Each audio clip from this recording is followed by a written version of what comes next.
So we're using AI in lots of ways at HR Acuity, and we have conversations every single day about how we can leverage AI in a meaningful way for our customers within the product to solve real problems. So when we talk about how we're going to use AI in the context of employee relations at HR Acuity, we really think a lot about not replacing what makes an investigator a good investigator, but really augmenting and automating certain manual processes within the product, right? How can we use generative AI to generate things like interview questions, or to give you deeper insights into some of your cases? Or if you were running a report, how do we give you deeper insights into that particular report, or help you visualize that data? Again, we can't replace what good investigators do, but we really have to think about how we augment that for them.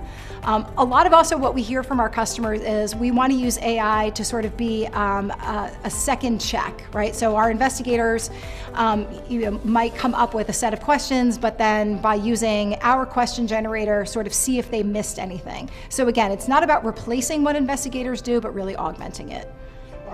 Versus what we see in a lot of our competitors.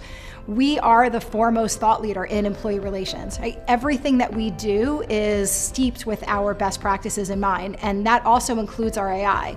So to the point that the results that you get from AI are only as good as the prompting, they're only as good as the data.